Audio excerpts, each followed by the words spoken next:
Throughout the entirety of Mass Effect 1 and Mass Effect 3, Commander Shepard is serving in the government known as the Alliance, that many can infer is the overarching government of the humans. But what is the Alliance? What is the government that nearly all humans fall under, and how is it structured? Today, in our first video, we will be covering the Systems Alliance.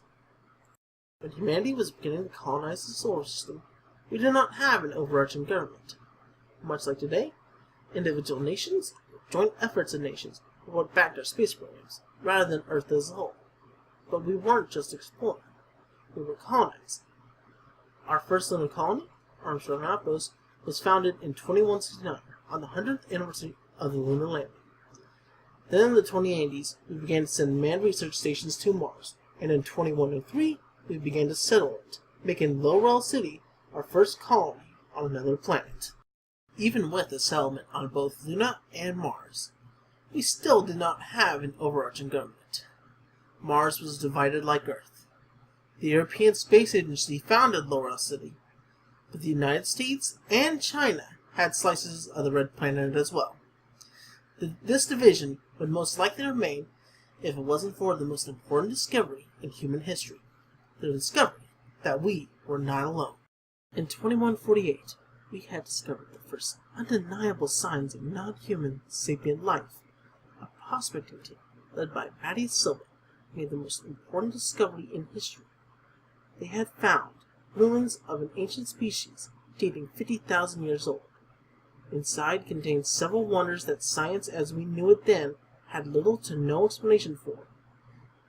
A refined form of a new element that had an atomic number of 0, several ships which were beyond our comprehension, and a malfunctioning device we now know as a Mass Effect core. This discovery led to a global effort to analyze and reverse engineer every piece of technology and to translate every bit of digital data. This discovery jumped our technology forward 200 years. We most likely learned a lot about building ships and other pieces of advanced technology, but the most important discovery was the discovery of Mass Effect fields and of the Charon relay, which was first thought to be one of Pluto's moons. The thought of aliens being out there created numerous discussions and radically changed the way we operated as a species. The most important was politics. The closest thing we had to an overarching government was the United Nations that we now know today. Nations, at best, worked together and, after much diplomacy and at worst, fought amongst each other for their differences, just like they do today.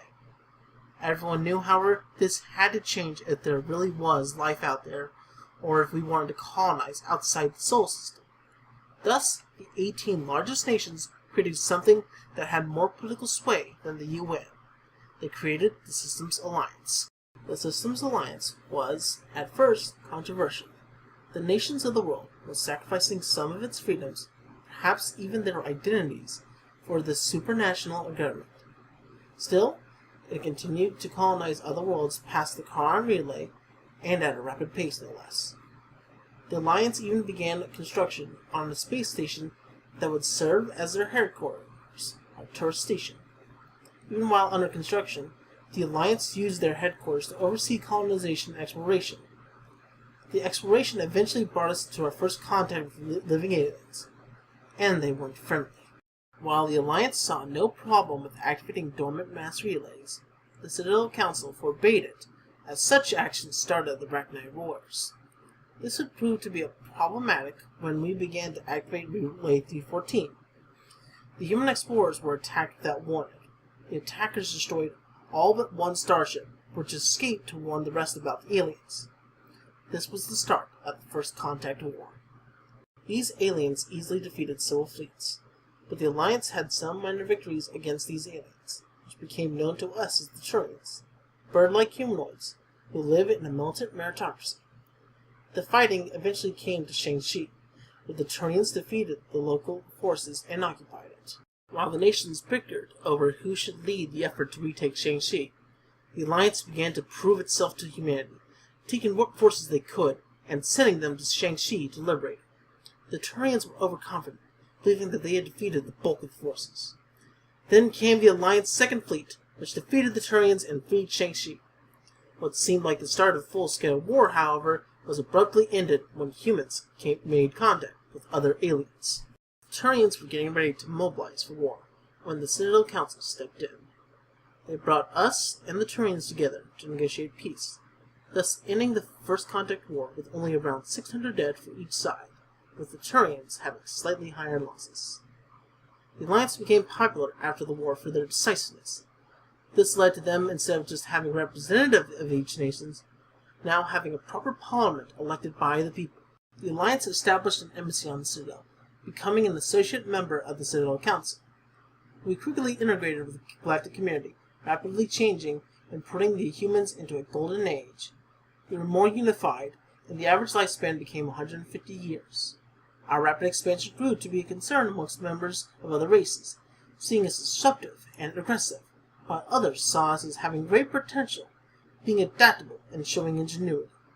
Despite concerns, we continued to colonize, this time respecting the restrictions of the Council in order to avoid another First Contact War.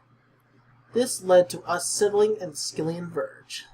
The Skillian Verge was seen by the Batarians as their territory, and thus they petitioned the Council to declare it as an area of, quote, Batarian interest. The Council refused. Thus the Batarians closed their embassy and ended all relations with them and the other races, making them a rogue state. The Batarian hegemony began to fund pirates and other criminals to raid our colonies. This led to the Skillian Blitz, where the scum launched an attack on the human colony of Elysium.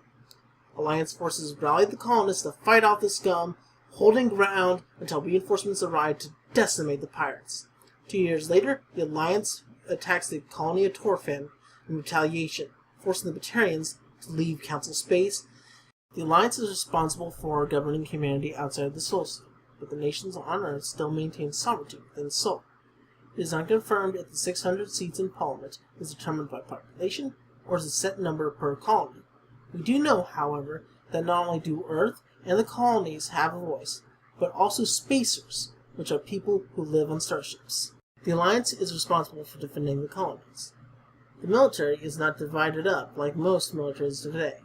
There's only the Alliance Navy, but it does have a specialized branch for ground operations called the Alliance Marines.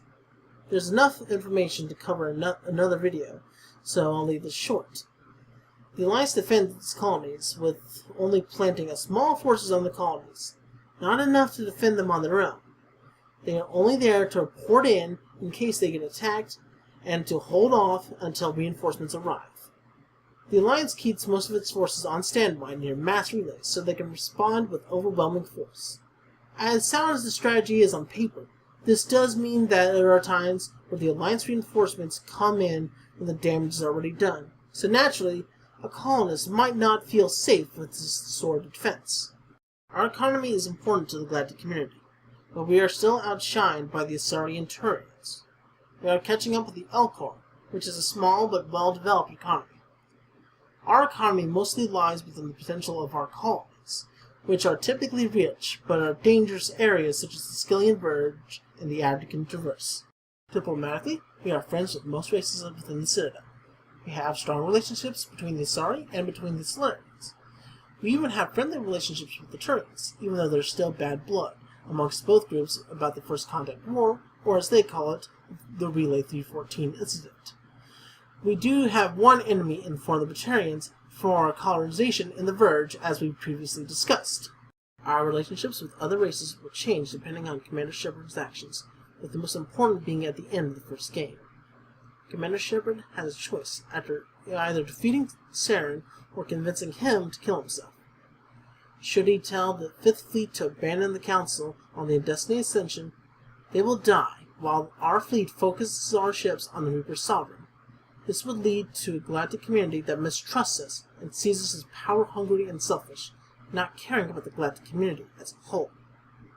However, should Commander Shepard tell Admiral Hackett to save the Destiny Ascension, and thus the Council, we will lose a number of cruisers and their 2,400 crew, but in turn, we gain the trust of other races as we have proved our selflessness, which gives us a spot on the Council, a privilege many other species has been waiting way longer for. And that is the end of my first lore video. Be sure to like the video if you enjoyed it, and stay tuned for the next episode where we cover the Turians.